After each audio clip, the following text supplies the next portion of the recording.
तीसरा दिन से पानी आया, पूरा खेत में अभी भी धान पड़े हुए वैसी है। पूरा बरसात में धान चल गया। इतना पता नहीं था कि 3 दिन तक ये बारिश होगी, झड़ लगेगा। आज का समय में इस समय कम से कम 2-3 क्विंटल से ज़्यादा, मतलब 10 क्विंटल तक धान बर्बाद हुआ है। 35 किलो धान के बीज डाले थे, सारा खेते में पड़ा हुआ है। नमस्कार, मैं दुर्गेश और आप देख रहे हैं द फॉलो अप। अभी मैं हजारीबाग के एक ग्रामीण क्षेत्र में आया हुआ हूं। जैसा कि मेचोंग तूफान के द्वारा इस क्षेत्र में काफ़ी खरीफ फसल को नुकसान पहुंचा है। यहाँ के किसान काफ़ी आहत हुए हैं धान की खेती को लेके।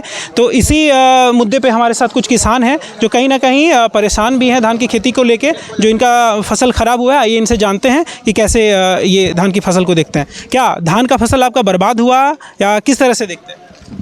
बर्बाद तो अभी सच पूछा जाए तो खेत में जैसे हम लोग धान काटना शुरू किए और 3 काट के ठीक निश्चित हुए और तीसरा दिन से पानी आया, पूरा खेत में अभी भी धान पड़े हुए वैसी है।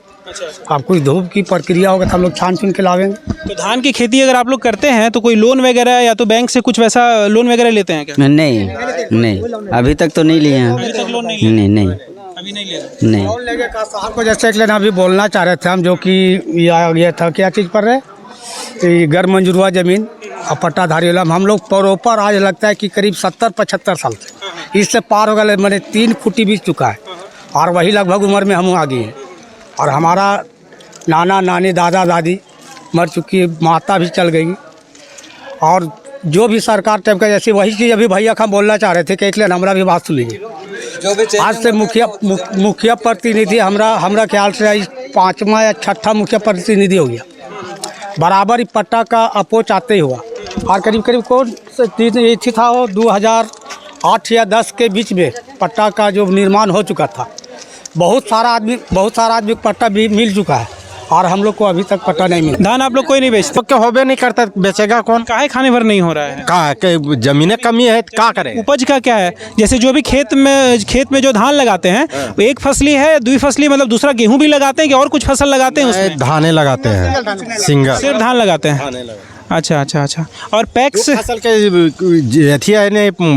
उसने पहुँचे ना पाते हैं कि मशीन तशीन रहेगा। मतलब सिंचाई व्यवस्था जो सरकार के द्वारा दी जा रही है वो नहीं है? कुछ नहीं। एक फसल जो धान लगाते हैं वही लगता है बस 35 किलो धान के बीज डाले थे, सारा खेते में पड़ा हुआ है। अच्छा बरसात की हाँ, बरसात के वो काट के रखे हैं, वही सब वहीं पड़ा। सिंचाई की व्यवस्था की नहीं होने की वजह से नहीं है सर, उधर काफी खराब हो गया। व्यवस्था से पूरा बरसात में धान चल गया। सिंचाई उचाई वाला या तालाब या कहीं डोबा या कुछ भी होता तो वो सब होगा, तब फिर हम लोग का डबल फसल हो सकता है। जो मौसम हुआ ना, ऐसा किसी को पता था, लेकिन इतना पता नहीं था कि 3 दिन तक ये बारिश होगी, झड़ लगेगा। आज का समय में इस समय कम से कम 2-3 क्विंटल से ज़्यादा, मतलब क्या 2-3 नहीं तो 10 क्विंटल तक धान बर्बाद हुआ है। बहुत सारे किसानों का भी बहुत बर्बाद हुआ, हमारा भी तो लगभग 10 क्विंटल तक हुआ बर्बाद। अच्छा, अब देखा जाए ये जो बोझा बांध के रखे हैं, हाँ, इसका अंदर का तो धान के बारे में कुछ अंदर का कुछ बचा हुआ, बाकी ऊपर तो भीगा हुआ है। अब इसका एक ही उपाय है, धूप निकलेगा तो इसको सुखाएंगे इधर, उसके बाद कुछ बचत होगी तो घर जाएगा, फिर यही है उपाय। बाकी पुआल बचेगा जानवरों को खाने के लिए, यही एक उपाय है। हाँ, बाकी बहुत कुछ बचेगा, बहुत कुछ सड़ जाएगा, उसी को चुन के घर ले जाना पड़ेगा। thefollowup.in Like, share and subscribe. www.thefollowup.in